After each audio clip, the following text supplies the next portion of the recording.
My name is Tatiana Poch. I'm recently divorced. My ex-husband was emotionally and physically abusive during the course of the marriage and toward my son, who was born in 2001. We had some marital difficulties at the end of the marriage, especially when I objected to the physical and emotional abuse he was committing toward our son.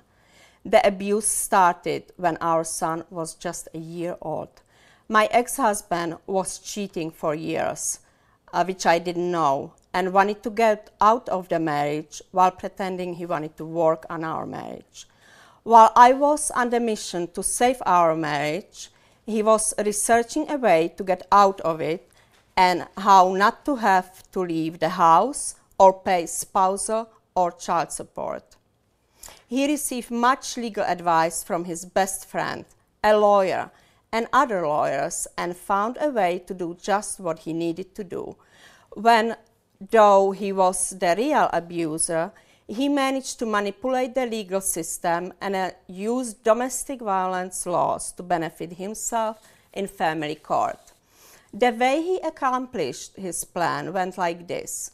In 2006, he transferred all our lifetime savings from our joint account to his newly opened account in his name only, without my knowledge.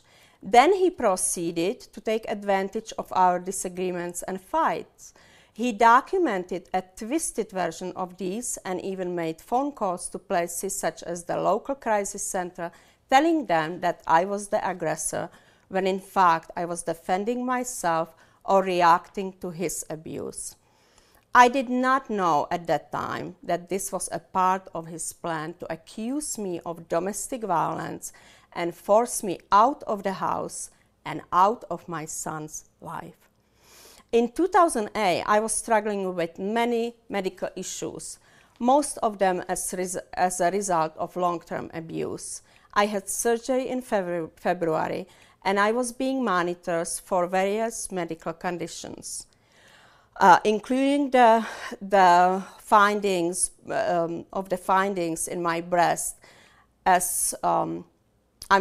was also very closely monitored for some problems with finding in my breast, as all of the tests were inconclusive and could not rule out cancer. I had a very difficult year struggling with my medical conditions and living in fear that what the doctors had found in my breast could turn into cancer on my next visit. All this time, my husband was having affairs, even bringing the women to our house during my absence. My illness did not stop him from executing his plan. On December of 24th, 2008, he called 911 and lied to the police, claiming that he was in danger and I wanted to kill him and my son. In fact, what happened was that we had a disagreement. He started the fight. He pushed me and slapped me, and I managed to get away, and we continued to argue. At one point, I threw 2 ceramic plates on the floor, and one of which chipped off and hit my ex-husband above the ankle, leaving him with a little half-inch scratch above the ankle. I have always been a law-abiding citizen and have never been in trouble with the law. When the police came, I was afraid and did not know how to act, and unfortunately, out of fear, refused to talk to them and explain the situation. I just wanted them to leave, as it was Christmas Eve, which is the main celebration for me and my family during the year. I really believed that the police would just leave, and never in my wildest dreams did I imagine that I could be arrested for the little scratch on my husband's leg. However, I was arrested that night and charged with the second-degree assault. I was told that I had to stay away from my house until the day of the trial in February. Obviously, my ex-husband had no interest in bailing me out, and I had no phone numbers of my friends or family members available to me. My ex-husband eventually bailed me out, and only because he needed my help to find passports and other things for my son. And himself, since they both were leaving for Europe the next day. He refused to give me contact numbers for my family and friends and arranged for me to stay with a neighbor who was known in the neighborhood as a heavy alcoholic and drug abuser and being mentally unstable.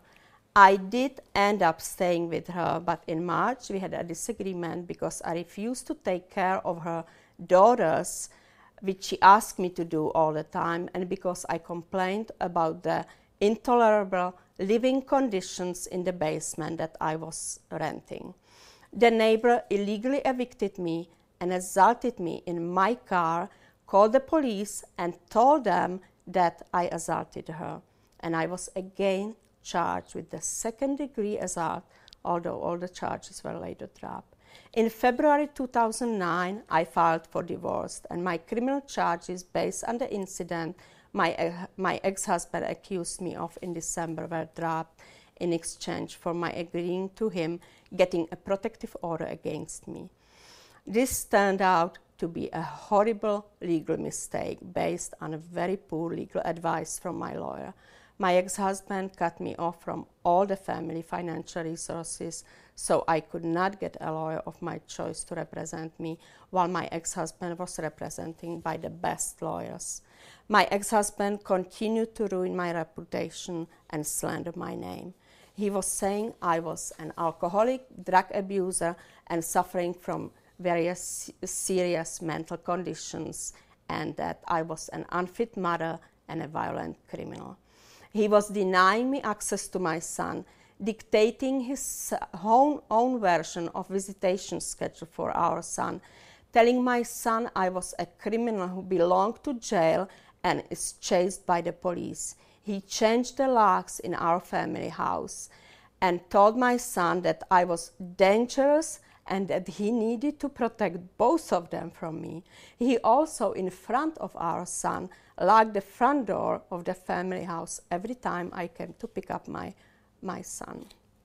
Since January 2009, I have been begging my ex-husband to get counseling for our 8-year-old son, who obviously could not comprehend the events and was deeply affected by this. I was his primary caregiver and a wonderful mother to him since his birth, and he could not understand why I was not coming home. It broke my heart to see him hurting like that. Every time I saw him, he cried and begged me to come home. And I kept promising him I would one day. It never occurred to me that we have the laws that would separate a perfectly normal, loving, and devoted mother from her beloved child. In April of 2009, I attempted to get a protective order against my husband, who was harassing me, stalking me, and threatening me on the phone and in person. I was not granted the final protective order due to insufficient evidence, and my ex-husband, a high-paid attorney. As a retaliation for taking him to court, my ex-husband reported me to Child Protective Services for alleged sexual abuse of my son. The case was closed soon after with no findings. In September 2009, a custody evaluation was conducted by the custody evaluator appointed by the Montgomery County Circuit Court. I had hopes that the custody evaluator would have an understanding of the dynamics of domestic violence and see what was going on. I was convinced that she would recommend that I have legal and physical custody of my son. I also believed that my son would finally get his wish and finally have his mommy home. My son told the evaluator that he wanted his mommy home, but she didn't believe him. I informed her of my ex-husband's abuse and some of his despicable acts and behaviors that were so damaging and devastating to our son. She did not believe me about this either. Instead, she believed every word and all allegations that came from my ex-husband's mouth. She wrote a horrible, completely biased report, and I ended up losing custody of my son. In April, my divorce was finalized, and I received a very unfavorable divorce settlement. My ex-husband got to stay in the house. Having custody of our son was one of the deciding factors. I was diagnosed with PTSD as a result of all the stressful and painful current events in my life that are all consequences of my ex-husband's actions. My son is still hurting and deeply affected, and there is not much I can do for him since I'm not the custodial parent. I cannot explain in the words how painful it is to see my beloved son being abused by his father and in emotional pain and not being able to help him. I hope one day he will understand that I did everything I could for him, but that I was completely powerless. And his wish for his mommy to come home will never come true. Hopefully, one day he will understand that his own father betrayed him and the legal system completely failed both of us. Thank you.